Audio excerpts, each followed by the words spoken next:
దానికి వెంటనే సమ్మతం అనేశారు. అమ్మాయికి కాదు అంటే రాముడు కృష్ణుడు అందరు కోరుకొని ఉన్నారమ్మా. విఘ్నేశ్వర స్వామి కూడా కోరుకుంటున్నారు. అందువల్ల వాళ్ళ అమ్మాయికి కాదమ్మా. అలాగే తల్లి ఏదో కాస్త సందేహిస్తూ అలా ఉన్నారు. అందుకే తల్లి వారి సందేహాలన్నీ అంటారు కదా, మీరు సమ్మతమైన అనగానే కానీ మీ దగ్గర మాట్లాడడానికి నేను వచ్చానండి. మరి పెళ్లి అంటే ఏంటండి, మరి మంచి చెడు తెలుసుకునే కదా ఇస్తాము. ఆ అమ్మగారు వచ్చేసి మా శ్రీనివాసులు ఉన్నాడు, మీ పద్మావతిని ఇచ్చేస్తారా అని మనం వెంటనే ఇవ్వలేం కదా. వదనాలు చెప్పుకుంటూ అమ్మా మీ శ్రీనివాసుడు నల్లని వాడని విన్నానే, మీకు ఏమి ఆస్తి పాస్తులు ఉన్నాయి? మా పద్మావతి దేవి రాజభోగాల్లో గారాభంగా పెరిగిందమ్మా, కాబట్టి అడుగుతున్నాము, మీరు మరోలా భావించవద్దు. మా శ్రీనివాసుడు కాదండి, నీలమేఘశ్యాముడు, 3 లోకాలు లేలే శ్రీమన్నారాయణమూర్తి, 14 లోకాలు లేలే అనంత పద్మనాభుడు, 1000 నామాలతో పిలువబడే శ్రీ మహావిష్ణుమూర్తి, సహస్రనామాలు కలవాడు. ఈ సహస్రనామాల్లో ఏ ఒక్క నామమైనా సరే భక్తితో ప్రేమతో పిలిస్తే చాలు, మీ మనసులో కోరికలు ఎత్తే పసిగట్టేసి కోరికలు తెచ్చే భగవానుడు. ఇలాంటి దివ్య పురుషుడు మీరు 3 లోకాలు తిరిగినా 14 లోకాలు వెతికినా మీరు ఎంత కష్టం ఇచ్చినారో ఇలాంటి దివ్య పురుషుడు మటుకు తీసుకురాలేదండి, దొరకదు. కట్నం అనేటువంటి ఆలోచన పడ్డారు కొద్దిగా, అదే కట్నాలు కానుకొడద్దు, మీరు ఆలోచన పడద్దు. కట్నాలు కానుకొడద్దు, మేడలు నిద్రలు పొలాలు స్థలాలు అక్కర్లేదు. 14 లోకాలు మా అబ్బాయికి ఉన్నాయి. మరేం కావాలమ్మా? 14 లోకాలకు అధిపతి రాలేదు. మీ అమ్మాయి 14 లోకాలకు అధిపతి రాలేదు. 14 లోకాలకి తగినట్లుగా చక్కగా 7 వారాలు నగలు పెట్టుకొని అమ్మాయికి పుట్టినసారి ఘనంగా పెట్టుకొని అత్తవారింటికి పంపించండి. ఓం నమో నారాయణాయ నమ శివాయ బ్రహ్మణే నమః. వివాహ మహోత్సవ ఆహ్వాన శుభపత్రిక. వధువు నారాయణపుర నివాసులైన ఆకాశరాజు ధరణీదేవి దంపతుల పుత్రిక పద్మావతిని, వరుడు శ్రీ శేషాచల నివాసులైన వకులమాత ప్రియపుత్రుడు శ్రీనివాసునకు ఇచ్చి కళ్యాణం చేయుటకు దైవజ్ఞులు నిశ్చయించినారు. సుముహూర్తము 2వ తారీఖు 9వ నెల 2025వ సంవత్సరము. శ్రీ విశ్వావసు నామ సంవత్సరము, దక్షిణాయనము, వర్ష ఋతువు, భాద్రపద మాసము, శుక్లపక్షము, దశమి తిథి, మూలా నక్షత్రము. మంగళవారం సాయంత్రం 6 గంటల నుండి 8 గంటల నుండి 10 గంటల వరకు. కళ్యాణ వేదిక రామకృష్ణాపురం నందు శ్రీ విఘ్నేశ్వర యూత్ కమిటీ శ్రీ విఘ్ననాయకుని పందిరిలో ఈ కళ్యాణం చేయుటకు దైవజ్ఞులు నిశ్చయించినారు. వారి కళ్యాణానికి కదిలిరండి. గానామృతమును బలమెత్తి గానము చేయండి.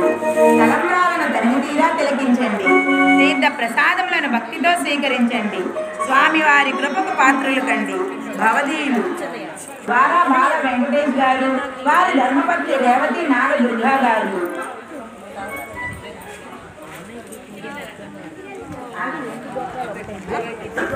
ఆకాశరాజు ధరణీదేవి స్థానంలో ఉన్న మేము మా ప్రథమ కుమార్తె అలివేలు మంగతాయారిని, మా ద్వితీయ కుమార్తె పద్మావతి దేవిని, శేషాచల నివాసులైన వకులమాత ప్రియపుత్రుడు శ్రీనివాసులకు ఇచ్చి కన్యాదానము చేయుట కొరకు దేవతాదిశి అయిన బృహస్పతుల వారు నిర్ణయించిన ముహూర్తమునకు ఇదియే మా ఆహ్వాన శుభలేఖార్థములు. బంధుమిత్రుల సమేతముగా, దేవుల సమేతముగా, లాండకోటి బ్రహ్మాండ నాయకుడు అయిన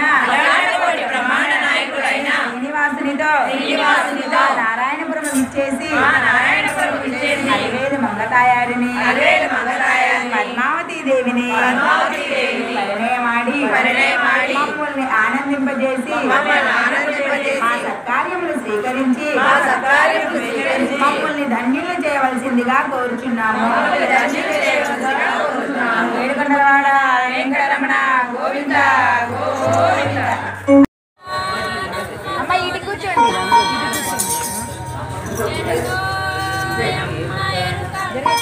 అమ్మ చక్కగా చెబుతావు తల్లి. ఇంకొకరు ముందుకు వస్తే ఇంకొకరు ముందుకు ఇస్తే మైకు ఇస్తారు. ఇంకొకరు నిలబడతలేదు తల్లి. అంతా నీ మైకు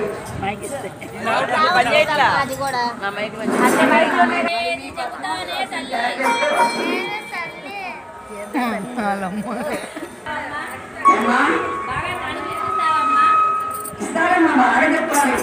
బాగా చెప్తే బాగా చెప్పాలి.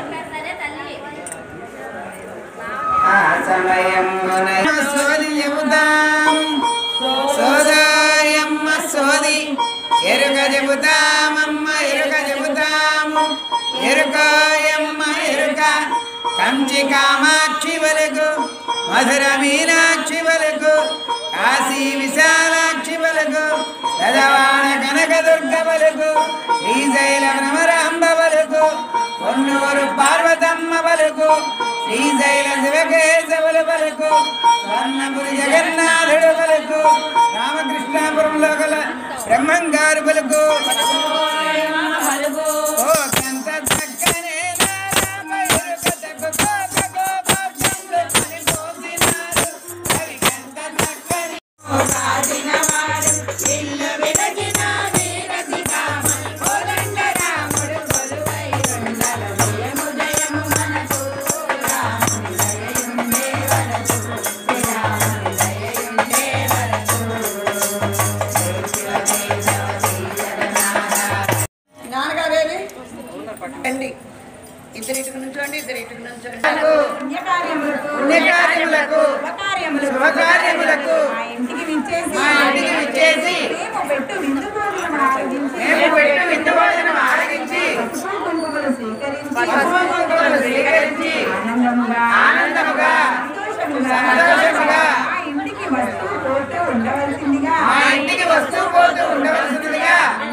పలికిన గొప్పవాడమ్మ